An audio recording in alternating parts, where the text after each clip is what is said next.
میں جب حرم شریف داخل ہوا، مغرب کی نماز میں امام صاحب نے سورۃ انفال کا 9واں پارہ جب ختم ہوتا ہے آیتیں پڑھی، اور ان آیتوں میں اللہ نے فرمایا کہ یہ کفار جتنی کوششیں کرے سب جمع کرے یہ کچھ نہیں کر سکتے، ان کو اور ان کی کوششوں کو جمع کر کے فَيَجْعَلُوهُ فِي جَهَنَّمَ، دوزخ میں پھینک دوں گا ان کو۔ اور مسلمانوں کو خوشخبری ہے کہ تمہاری مدد میں کروں گا، یہ کیا کر سکتے ہیں؟ تو میں نے کہا واقعی کعبے کی شان کے لائق ہے کہ ایسا آدمی امامت کر لے۔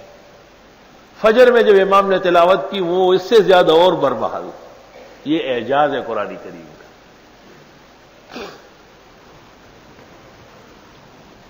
ہارون الرشید اپنی بیوی زبیدہ کے ساتھ شاہی محل میں بیٹھا تھا اور باہر قاری صاحب مامون اور امین کو قرآن شریف پڑھا رہے تھے۔ تو جب آیت آئی یا ایھا الذین آمنوا لم تقولون ما لا تفعلون، تو قاری صاحب نے ان دونوں شہزادوں کو کہا کہ ذرا زور سے پڑھو اور بار بار پڑھو۔ تو وہ تو بچے تھے، جیسے استاذ کہے زور زور سے یا ایھا الذین آمنوا لم تقولون ما لا تفعلون۔ تو ہارون نے یک دم کہا اوئے، کہا کیوں؟ بیوی نے پوچھا، کہا کوئی وعدہ ہوا ہے پورا نہیں ہوا ہے۔ تو پتہ چلا کہ قاری صاحب کی تنخواہ بڑھانے ان کو تنخواہوں کا بڑا خیال ہوتا ہے، تنخواہ بڑھانے کا کہا تھا وہ بڑی نہیں ہے، تو لڑکوں سے کہا دوبارہ پڑھو کہ اے ایمان والو ایسی باتیں کیوں کرتے ہو جو پورا نہیں کرتے ہو۔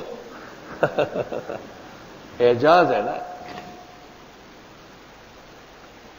تقی الدین سبکی رحمت اللہ علیہ فجر کی نماز پڑھا رہے تھے، مصلی پہ کھڑے تھے، سورۃ نمل کی آیت جب انہوں نے پڑھی وَتَفَقَّدَ الطَّيْرَ فَقَالَ مَا لِيَ لَا أَرَى الْهُدْهُدْ، تو جاء ہدہد وجلس علی منکبی، کئی درخت سے ہدہد اڑ آیا اور حضرت کے کندھے میں بیٹھ گیا۔ یہ سب اعجاز ہے، ویسے کمال ہے۔ قرآن کریم کے الفاظ اور حروف اور معانی میں اللہ نے حکمتوں کے خزانے بھرے ہیں۔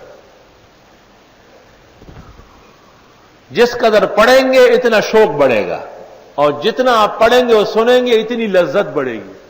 دنیا کی ہر چیز ایک دفعہ گزر کے آدمی کہتے ہیں بھائی سر میں درد ہو گیا چھوڑو، لیکن قرآن دن بدن تازہ ہے۔ حدیث میں اس کے مضامین پرانے نہیں ہوں گے، ہمیشہ تازہ دم رہیں گے۔ یہ اعجاز ہے سارا، لوگ ہر وقت اس کے محتاج ہیں۔